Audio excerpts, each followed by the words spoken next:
నమస్కారం మేడం. నమస్తే. మేడం, ఉత్తరప్రదేశ్‌లో మరి ఇద్దరు దంపతులకు మరణశిక్ష విధించడం చూస్తున్నాం. అంటే మైనర్స్‌ని లైంగికంగా వేధించారని చెప్పేసి. ఏం జరిగింది? మరి ఎలా చూడొచ్చు ఈ ఇష్యూని? ఇది చాలా చాలా బాధాకరమైన విషయం అండి. ఇది ఒక రకమైన హ్మ్, తప్పుడు మార్గాల్లో, హ్మ్. అక్రమ మార్గాల్లో డబ్బు సంపాదించాలి అనే ఒక ఆశ ఒకటి.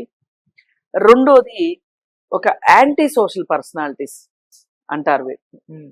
ఇప్పుడు ఇదే ఉద్దేశం భర్తకుంటే భార్య కాదని చెప్పటం, కరెక్ట్ కాదని చెప్పటం, లేదు భార్యకుంటే భర్త కాదని చెప్పటం, పోయి ఇద్దరికిద్దరు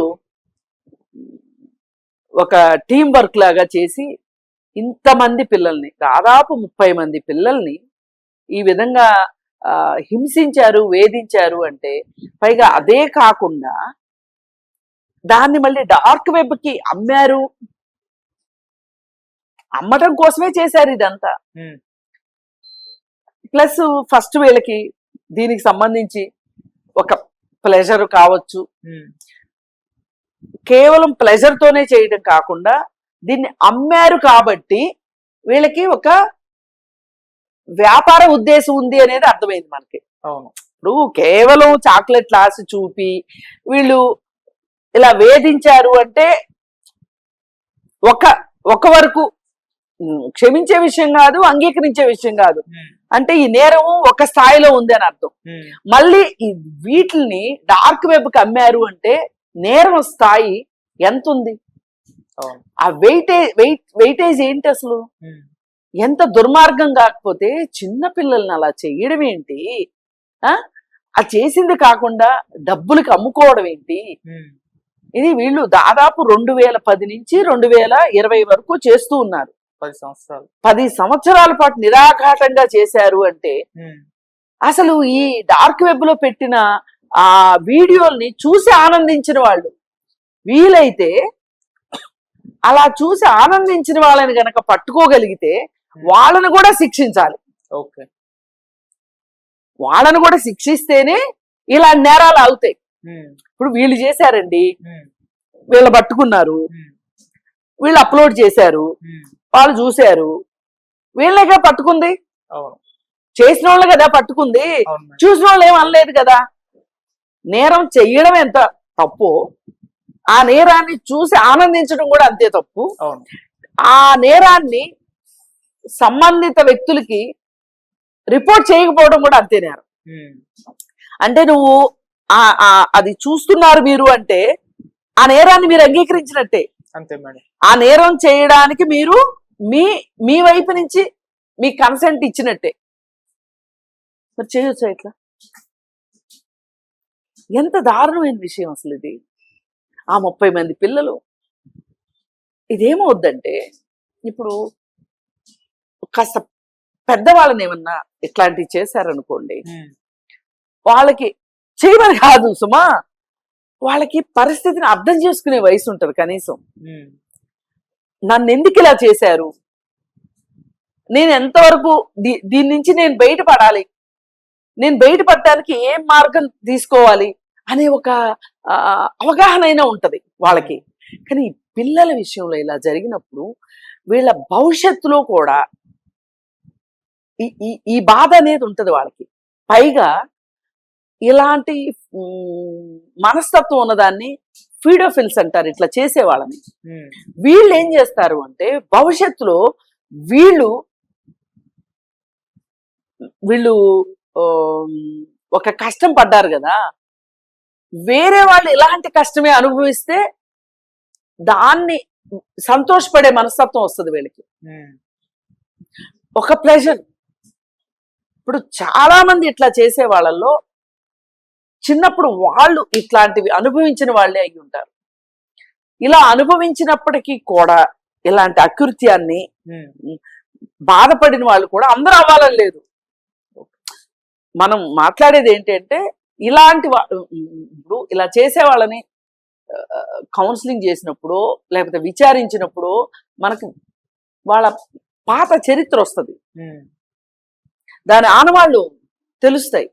అలా అంటే ఇది అంతర్జాతీయ సమస్య, ఇక్కడ ఒక్క చోట లేదు, మన దేశంలోనే ఉంది. అరే అష్టదరిద్రాలు మన దేశంలో ఉన్నాయి అనేది కాదు, అవును. ప్రపంచంలోనూ ఉంది, మన దేశంలోనూ ఉంది. కానీ అక్కడ ఉంది కాబట్టి ఇక్కడ కరెక్ట్ అని, ఇక్కడ ఉంది కాబట్టి అక్కడ కరెక్ట్ అని కాదు ఇక్కడ వాదన. మన దేశంలో మన బాలల్ని రక్షించుకోవాల్సిన అవసరం ఉంది. ఇప్పటి వరకు ఆడపిల్లలు 7 ఏళ్ల పిల్ల 3 ఏళ్ల పిల్ల అని మాట్లాడుకున్నాం. మరి బాలురు సంగతి ఏంటి? బాలురికి కూడా రక్షణ లేదు. ఒక ర్యాకెట్ 30 మంది పిల్లలతోటి వీళ్ళు నడిపించగలిగారు అంటే ఎంతమంది వీళ్ళకి సపోర్ట్ చేసి ఉండొచ్చు. అవును.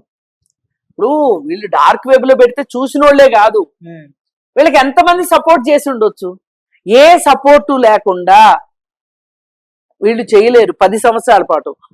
ఒకళ్ళని చేస్తారు, ఇద్దరిని చేస్తారు, ముగ్గురిని చేస్తారు, 30 మందిని ఎలా చేయగలుగుతారు? 30 మందిని చేశారు అంటే వీళ్ళకి చాలా మంది పోలీస్ సపోర్ట్ ఉండొచ్చు, అధికారుల సపోర్ట్ ఉండొచ్చు, అలాగే ఈ పిల్లల కుటుంబాలు కూడా దురదృష్టం ఇలా మాట్లాడుకోవాల్సి రావటం, వాళ్ళ సపోర్ట్ కూడా ఉండుండొచ్చు.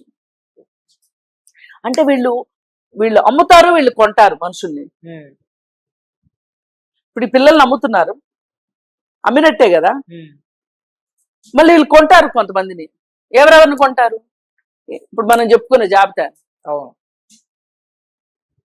పిల్లలకి జస్ట్ చాక్లెట్ లాస్ట్ చూపి వాళ్ళని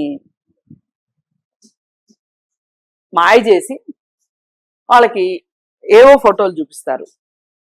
వాళ్ళు అప్పుడు అవి చూసినప్పుడు వీళ్ళు ఏమనుకుంటారు, ఓహో వాళ్ళు చేశారు కాబట్టి నేను కూడా చేయొచ్చు అనమాట. ఇది ఇప్పటికైనా సరే శిక్ష పడింది, వీళ్ళకి ఉరి శిక్ష పడింది. కానీ ఇది 2 సంవత్సరాలు తేల్చవలసిన కేసు నన్ను అడిగితే. 6 సంవత్సరాలు పట్టకూడదు, పోనీ 4 సంవత్సరాలు పట్టింది అనుకుందాం, ఈ సంవత్సరం ఆ సంవత్సరం తీసేద్దాం, కానీ ఇన్ని రోజులు పట్టకూడదు. అసలు వీళ్ళు బెయిల్ పైన ఉన్నారా ఇన్నాళ్ళు? బయటుండి ఇంకెవరినైనా చేశారా అనేది కూడా ఆలోచించాలి. అందుకే వీళ్ళకి ఇప్పుడు ఈ పోక్సో యాక్ట్ ప్రకారం బెయిల్ ఇవ్వకూడదు. 90 days బెయిల్ ఇవ్వకూడదు. 90 days లోపల ఛార్జ్ షీట్ అయిపోవాలి. ఛార్జ్ షీట్ అయిపోయాక వీళ్ళు ఏం చేయలేరు కదా.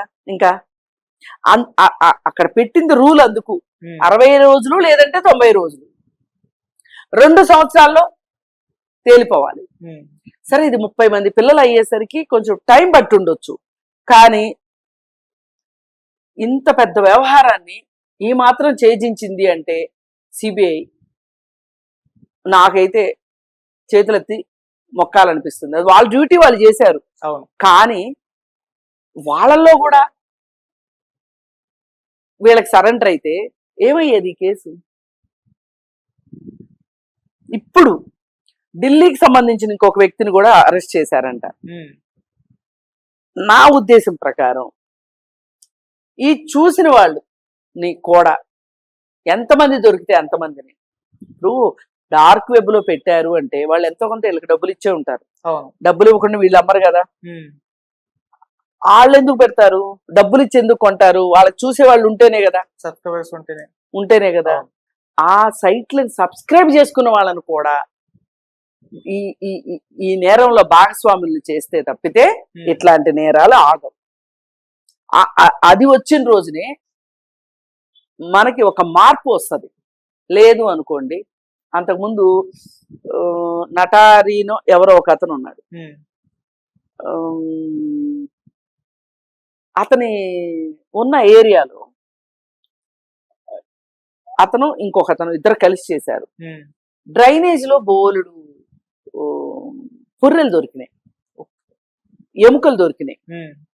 ఈ దొరికిన ఎముకలు, ఈ పుర్రెలు, వీటిని DNA టెస్టులు చేయిస్తే ఆ ఏరియాలో తప్పిపోయిన పిల్లల తల్లిదండ్రులతోటి మ్యాచ్ అయింది.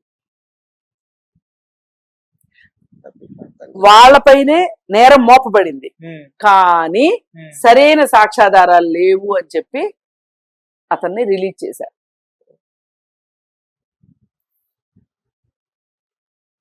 అందుకని అది చూసినా ఇది చూసినా వాళ్ళు ఈ డార్క్ వెబ్ లో వీటిలో పెట్టలా.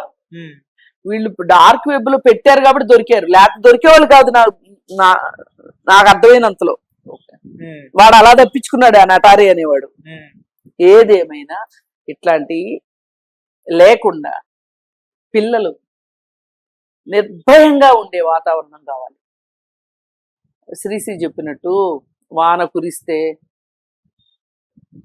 అది మా కోసమే అనుకున్నట్లు మురిసిపోయే పిల్లలు, చిన్న పిల్లలు బాల్యాన్ని చిదిమివేయటం ఇది మట్టు క్షమించరాని నేరం. ఈ నేరానికి మట్టుకు శిక్ష వేశారు.